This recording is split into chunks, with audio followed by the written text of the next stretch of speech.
Euzu billahi mineşşeytanirracim. Bismillahirrahmanirrahim. Elhamdülillahi rabbil alamin. Elhamdülillahirrahmanirrahim. Elhamdülillahi gafururrahim. Allahumme entallah la ilahe illa entel vahidul ehadus samed ellezî lem yelid ve lem yulad ve lem yekun lehu kufuven ehad. Rabbi şrah li sadri ve yessir li emri ve hlul ukdeten min lisani yefkahu kavli. Amma ba'du ya ibadallah. Esselamu aleyküm ve rahmetullahi ve berekatuhu değerli kardeşlerim. Kardeşler, deməli biz ədəb bölümündəyik. Elhamdülillah, keçən dərsimizdən də məlum olduğu üzərə bugün İmam Rahmetullahi Aleyhin müəllif həmən bölümdə, babda nəsihət vermədə ədəbin ölçüləri və yaxud da ədəb dairəsində nəsihət vermə şəkli mövzunu inşallah ki sizlərlə birlikdə zikr edəcəyik. Allah Azze ve Celle bununla bağlı çox gözəl bir ayətlə bizlər üçün bu mövzunu açır. Deməli, Rəbbimiz buyurur ki, Estağfirullah, "Ud'u ilə səbilə rabbikə bil hikməti vəl məv'izzətil həsənə." Ey Muhammed, Rəbbinin yoluna hikmətlə, gözəl öğütlə çağır. Biz bunu təkcə Muhammed sallallahu aleyhi və səlləmdən görməmişik. Hamımızın məlumu üzərə bütün peyğəmbərlər əsli qayəni insanlara, yəni nəfəri olduqları, fərdi olduqları o qövmə irşad üçün bir sözü deməklə gəlirlər. O da nədir? Ya qavmi, ey qövmüm, sizi, məsəl üçün Şuayb əleyhissalamda Allah Azze ve Celle necə buyurur? Deyir ki, Aylə Mədyənə əxahum Şuaybə qalə ya qavmi i'budullaha mə ləkum min ilahin qayruh. Deyir, biz Şuaybi öz qardaşlarının yanına göndərdik, qövmünə göndərdik. Və Şuayb deyir, qardaşlarına belə dedi, yəni qövmünə belə dedi. Ey qövmüm, sizi tək olan Allahdan qeyrisinə ibadət etməməyə çağırıram. Bütün peyğəmbərlərin dediyi söz budur. Allah Azze ve Celle bunu bizlərə Quran-ı Azimüşşanda ola bilsin ki, bütün peyğəmbərlərin rəhbərliyi altında göstərmişdir. Lakin önə çıxan iki dənə isim var. Biri Musa aleyhisselamdır. İkincisi də Muhammed sallallahu aleyhi və səlləm ki, hansı ki ayətlər birbaşa adamın üzərinə inirdi. Musa aleyhisselama Allah Azze ve Celle Firavunla danışmağa göndərəndə nə deyir? Deyir ki, innəhu tağa. O tüğyan eləmişdir. Yəni həddi o qədər aşmışdır ki, tüğyan səviyyəsindədir. Lakin nə deyir? Amma deyir, sən oraya getdiyin zaman deyir, onunla yumuşaq danış. Yumuşaq sözlü ol. Bəlkə bu onun halını düzəldər. İslahına səbəbiyyət verər. Baxın, çirkin fəhm edilmiş bir nəsihət insana ayıb olaraq geri dönür. Ki, bir gün bir bölgədə vaizlərdən birisi gəlir Harun Ər-Rəşidin yanına müəyyən mövzulardan dolayı onu nəsihət eləmək istəyir. Və saray qapısını keçən həmin o xatib, vaiz, bir müddət belə deyək, vəzirin yoldaşlığı ilə şahın, yəni əmirin, məlikin, sultanın qapısına çatdıqdan sonra içəri girir və ona belə deyir, salam verdikdən sonra. Deyir, mən sənə nəsihət eləyəcəm. Lakin bunda çox şiddətli olacam. Əgər bu səni qəzəbləndirsə, yəni sənin pisinə gəlsə, səni acıqlandırsa, öncədən deyirəm, mən təqsirkar deyiləm. Təqsirkar burada sənsən.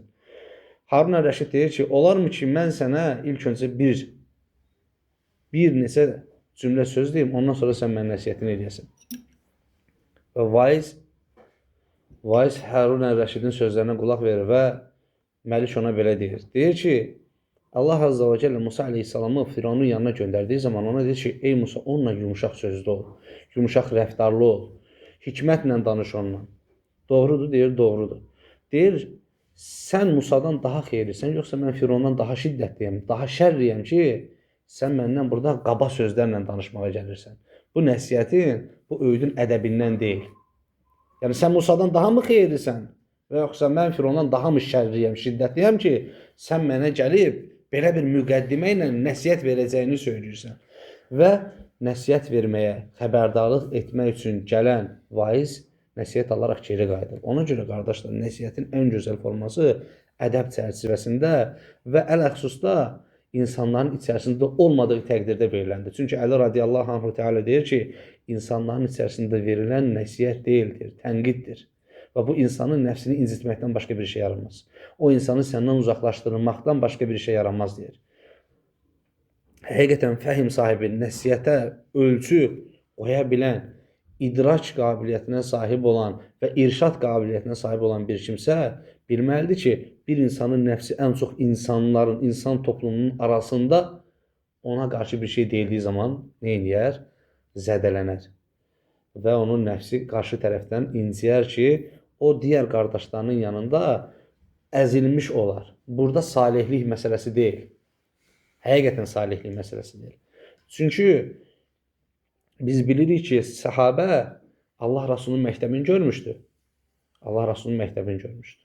Və qaymaq təbəqələri vardı onların içində ki, o iki dənə qaymaq təbəqənin arasındakı diyaloqa baxın. İnsanların içərisində Əbu Zər Əl-Ğıffari əsəbləşir və qayıdır Bilal Həbəşiyə deyir ki, Allah hər ikisindən razı olsun, bəsdir daha ey qara qadının oğlu. Bir kəlmə söz. Ey qara qadının oğlu, bəsdir daha. Müəyyən bir fikri alış-verişdə bir-birlərindən örtüşməyiblər. Doğru gəlməyib. Yəni, fikir üst-üstə düşməyib və Əbu Zər Ğıffari bu sözü deyir. Allah Rasuluna deyir, Bilal bunu deyir aleyhissalatu vesselam Efendimizə və Allah Rasul deyir ki, Əbu Zərin üzərindən cahiliyyənin qoxusu hələ getməyib. Və bunu özünə deyir. Bilala da demir, özünə deyir. Bir bax ki, ey Əbu Zər, səndən cəhalətin, cahiliyin qoxusu getməyib. Onlardan ətri getməmişdi, bizdə libası var. Anlaşıldı mı nə demək istəyirəm?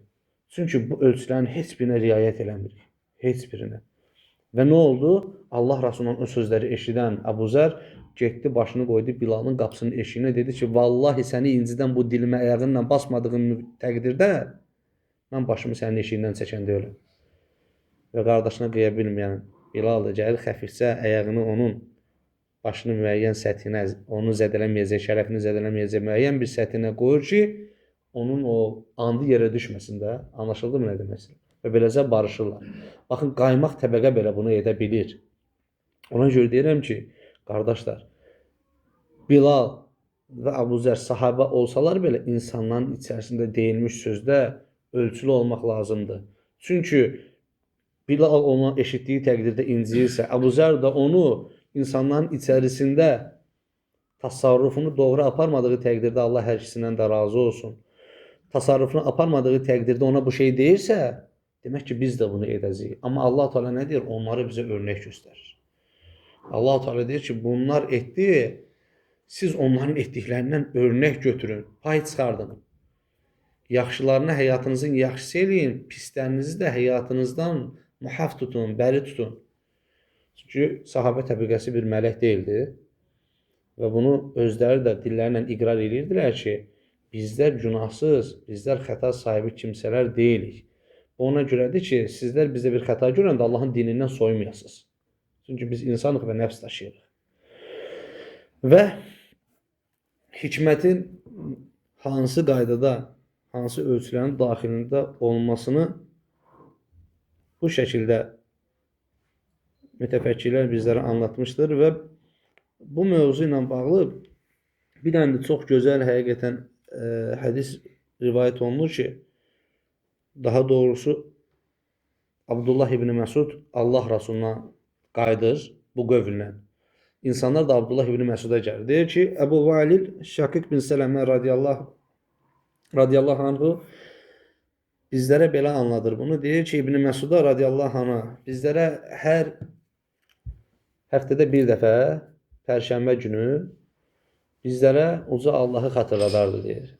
Lakin deyir, biz onun məclisinə o qədər iştiyaqlıydıq ki, o qədər həvəsliydik ki, orada Allahdan, onun Rasulundan dinləməyə o qədər canfəşanlıq göstərdik ki, bu bizə deyir, yetmirdi deyir. Və deyir, beləcə deyir, mən qayıtdım insanların içərisində dedim ki, ey İbn Məsud deyir, olarmı ki, sən bu zikri bizə tez-tez verəsən? Deyir, qorxuram ki, sizi bununla bezdirim deyir. Çünki biz də Allah Rasulundan bunu istədik, aleyhissalatu vesselamdan. O da bizə qayıtdı, belə dedi ki, mən sizin halınızı gözətirəm və sizə lazım olan yerdə deyir, Allahın, onun ayətlərini xatırladıram deyir. Və beləcə deyir, Allah Rasulü bizim halımızı gözədərək deyir, bizlərə zikr eləyərdi, zikr verərdi, bir nəsiyyət verərdi. İnsanın halını da gözətmək önəmlidir. Nəsiyyət verdiyin zaman, bir xatırlatma etdiyin zaman, bəzən təklikdə verərsən, lakin onun durumu, mənəvi halı o vəziyyətdə olmaz ki, onu səndən qəbul eləsin. Ona görə səbr edəcəksən. Ona görə onun mənəvi durumunun düzəlməyini, onun qəzəblidirsə qəzəbinin keçməsini, onun aurasında sirkələnmə varsa ki, sən bunu fəhm edəcək durumdasansa əgər, o halın onun üzərindən qalxmağını gözləyəcəksən ki, sən ona nəsihət edəsən. Bəli, insanoğlu çox tələskəndir. İnsanoğlu həqiqətən istəyir ki, anidən bir şeylər olunsun, ya ona qarşı eləsinlər fayda adına, ya o öz eləsin fayda adına. Amma tələskənlik işin içinə bulaşdığı zaman bir çox faydalar var ki, nəticəsini zərər olaraq hasil edir. Ona görə hikmətli olmalıyıq. Halı gözətməliyik və o halın müqabilində Allahın izni ilə nəsihət verməliyik ki, Abdullah ibn Məsud da Allah Rasulü sallallahu aleyhi və səlləmə məsələni qaytararaq nə deyir? Deyir ki, aləmlərə rəhmət Peyğəmbər bizim halımızı gözlədərdi sallallahu aleyhi və səlləm. Və deyir, halımıza görə bizə deyir, nəsihət edərdi deyir. Və qardaşlar, yenə Allah Rasulü sallallahu aleyhi və səlləm çox önəmli bir mövzudur. Həqiqətən günümüzün, belə deyək, sıxıntılarından birisidir ki, çünki elə bir sistemləşdirilmiş halda yaşayırıq ki, hər birimizin ayrıldıqdan sonra tez zamanda geriyə qayıtmalı olduğu bir müəssəsə var. Yəni, keçən dəfə də dediyim kimi, bir iş var, iş qrafiki var. Lakin məscidlərdə xütbənin müddəti bir xeyli insanların iş qrafiki ilə barışmır.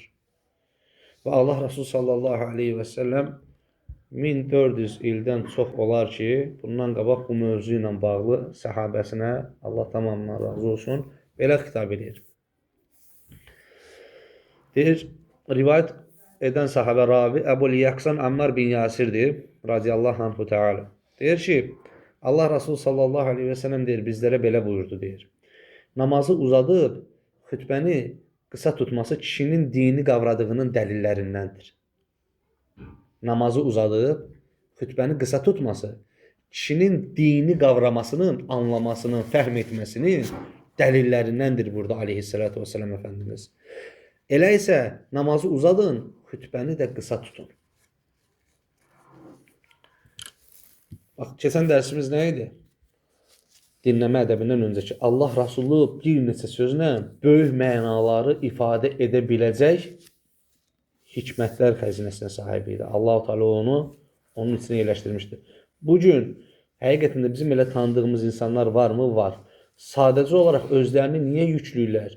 Niyə müəyyən danışmağa məcbur hiss etdikləri 2-3 səhifəlik və yaxud da bir dənə böyük səhifəlik bir şeylər hazırlayıb insanların önünə çıxırlar, bilinmir. Ondan sonra aktual bir ayət, bir hədisli bir mövzunu insanlara zikr eləyib, dalınca da Kövsərlə İxlasın yerinə ki, şübhəsiz onlar Allahın ayətlərindəndir və üstün bir dərəcənin sahiblərdir. Onu oxumaqdansa bir qissəni anladan, Fironla Musa aleyhisselamın arasında keçən bir qissəni anladan və yaxud da digər məsələsini Şüeybi anladan, Samud qövmünü anladan, Allaha qarşı üsyan etdiyi zaman Allahın göndərə biləcəyi bəlalardan xəbər verən bir şeyləri oxuması ki, bunu özünün bilməsi, başa düşməsi inşallah ki, bərəkətinin cəmaatın üzərinə hasil olmasına kifayət edir mütəfəkkirlər. Yəni, bunu eləməsi Allahın iznindən daha əfdal olandır, Nəbi sallallahu aleyhi və səlləm buyurur, deyir. Çünki bu dini kişinin dərk etməsindən deyir, xəbərdar deyir, şüarından da deyir, işarələrindən ki, kişi dinini həqiqətən fəhm edib deyir. Allahın ayətlərini çox oxumağa çalışar, tilavət eləmək. Bir neçə sözlə də Allahın izni ilə məsləhət verməyə, xatırlatma eləməyə, tövsiyə verməyə özünə kifayət və anlatdığı zamanda kifayət bilər. Və bütün istəyir dinləyici tərəf olduğun təqdirdə, istəyir anlatan tərəf olduğun təqdirdə Allah Azze və Cəllə buyurur ki, vüqarını qoruyacaqsan. Yəni bu gəlir, heybətini qoruyacaqsan, vaqarını qoruyacaqsan. Nəbi sallallahu aleyhi və səlləm ayəti mübarək dili ilə bizlərə tilavət eləyəndə Allahın bununla bağlı bu ayətləri endirdiyini bizlərə xəbər verir ki, Rəbbimiz Subhanahu wa Ta'ala belə buyurur, estağfirullah. Və ibadur rahmanillezine yemşuna alel-ardı havnav və izə xatəbəhumul cahiluna qalu salama. Rəhmanın xas qulları o kimsələrdir ki, yer üzərində vüqarla gəzərlər, vaqarlı olarlar. Vüqar o dağlara bənzədilir, vüqarlı dağlar. Yəni həqiqətən də möminlik rəngi səndən insanlara ötürlər. Allah Resulü necə gəzirdi? Başı dik idi, gözləri yerə baxırdı sallallahu aleyhi və səlləm Efendimizin. Dik gəzərdi. Və kişi də, onun ümməti olan bir kişi də yenə həmçinin heybətli gəzər, təvazu sahibi olar. Həvnə deyir ayətdə, həvnə, vüqarlı olar, həm də təvazukar olar. Yəni kibirin vüqarı olmaz o, təvazunun vüqarı olar. Mömin iki halın ikisini də özündə eyni anda apara biləndir deyir mütəfəkkirlərimiz. Və nə edir? Və cahillər onlara bir söz atdıqları zaman sönüb deyirlər ki, qailu sələmə, sizə salam olsun. Yəni bunu müfəssirlər bizlərə belə açıqlayır. Bu İslam salamı deyil. Bu sabahınız xeyir, və yaxud axşamınız xeyir, və yaxud da salam olsun sizə.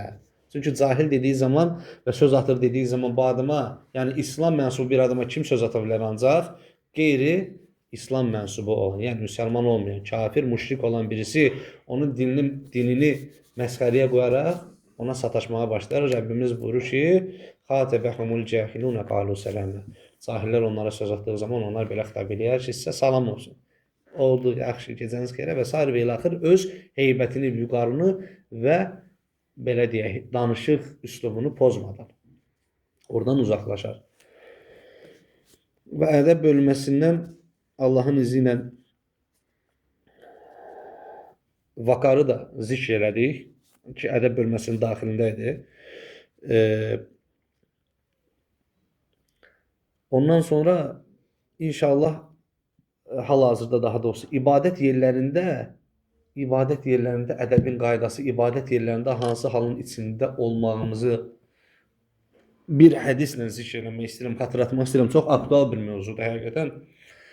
Deməli, Nəbi sallallahu aleyhi və səlləm buyurur ki, ravi belə deyir ki, Allah Resulü buyurdu ki, aleyhissalatu vesselam, Allah azza və cəllənin yer üzərində ən sevmədiyi yerlər hansıdır? Deyə bizə sual etdiyi zaman, sonra özü bunu cavablandırdı. Bizdə durğunluğu görən Rəhmət Peyğəmbəri deyir, bunu cavablandırdı və dedi ki, bazarlardır dedi. Ticarət yerləridir. Yəni bazarlar, o toplu ticarət yerləri var, ancaq dünyadan danışılan. Bəs dedi, bilirsinizmi Allah azza və cəllənin ən çox sevdiyi yerlər haradır? Sevmədiyi yerlər bazarlardır. Sevdiyi yerlər haradır? Sevdiyi yerlərdə məscidlərdir. Yəni toplu şəkildə zikr olunan yerlər, Allahı, axirəti xatırladan yerlər. Baxın, bir insanoğlu gedir ki, Allahın ən sevmədiyi yerlərə, bu zərurətdir. Zərurətdən dolayı girməlidir, ailəsinə bazarlıq eləməlidir. Bu günümüzün qaçınılmaz həqiqətən olmur. Hətta sahabənin vaxtında belə sahabə bazara girmirdi. Girirdi, əlbəttə. Yahudilərin bazarlarına belə girirdilər, hansı ki, bazarlar müsəlmanların əlinə keçdiyi müddətə qədər. Məsələ burada o deyil, bazara girməmək deyil, qardaşlar. Məsələ bilirsiniz nədir? Allah azza və cəllə səni sevmədiyi o bazarlardan qurtarır, çıxardır. Bitirdi oradakı işin. Gəlirsən ailənin içinə, ailənin yanına gəlirsən. Allahın sevmədiyi o bazarı ailənin içinə daşıyırsan. Bazarlığın söhbətini edirsən. Bazarlıqda olunan o şeylərin söhbətini edirsən. Uzatdıqca uzadırsan, nə soruşmursan ki, bu gün nə etdiniz? Bu gün birləşdiniz ey qızlarım, ey oğullarım, başlarında da sən ey zövcə və yaxud da nə bilim, böyük bir oğlun varsa, böyük bir qızın varsa, hansı ki məsul olaraq təyin etdiyin, nə etdiniz Allahın rızası üçün, nə etdiniz? Diliniz Allahı zikr etmədə nə qədər döndü? Bunu soruşmaq sənin haqqındır. Çünki sən onlardan məsulsan. Niyə görə məsulsan? Hansı ayətlə məsulsan? Allah azza və cəllə Tahrim surəsində buyurur ki, estağfirullah, ya eyyuhellezine amanu, ey iman edənlər. Qu ənfusakum və əhlikum nar. Özünüzü və ailənizi cəhənnəm odundan qoruyun. Yəni bu bazarçılığın, bu bazarkomluğun evə daşınmasının axırda fəsadı insanın ancaq dünya işlərindən danışıb axirətdən təbərrü olması, axirətdən uzaqlaşmasının nəticəsində hasil edir bir ailənin, bir insanlığın, bir cəmiyyətin üzərinə. Ondan sonra Allah səni sevmədiyi o yerlərdən qurtarır ey qardaşım, ey bacım. Gəlirsən məscidə, Allahın sevdiyi yerlərə, insandan, dostundan, qardaşından soruşmaqdan ki, fərzlərdir də, riya yoxdur. Sən sabah namazına qatıla bildin məsciddə, mən qatıla bilmədim. Nə oldu, necə oldu, nə oxudular, imam nə oxudu, bir müəyyən qardaşlarla namazdan sonra oturdunuz, duhaya qaldın, qalmadın, ibadətləri ilə maraqlanmaqdan, təşviq olsun deyə sənə, özünü Rəbbi yerinə qoyub sorğu-sual demirəm, zikri xatırlatmaq adına deyirəm, maraq yaratmaq adına deyirəm, Allaha doğru gedən yola təşviq adına deyirəm. Bunları danışmaqdan gəlib deyirsən ki, bəs filan mebel aldın, subhanallah, əlimdə qalıb, sata bilmədim. Nə bilim, Qarabağın oyununa baxdın, filan şey elədin, onu eləyə bildin, bunu eləyə bildin, bu işi görməyi istədim, alındıra bilmədim, investor çıxmadı. Allah səni islah eləsin. Bura onun yeri deyil axı. Bu oranın yeri deyil axı. Allah səni onsuz da o sevmədiyi yerdən qurtarıb sevdiyi yerə gətirib də. Sən ticarətində niyə danışırsan? Bəs bilmirsən, Nəbi sallallahu aleyhi və səlləm 2 dənə insanlardan ikisi ticarətində danışdığı təqdirdə, halda gəlir durur başlarının üzərində qayıdıb deyir ki, Allah heç bərəkət verməsin.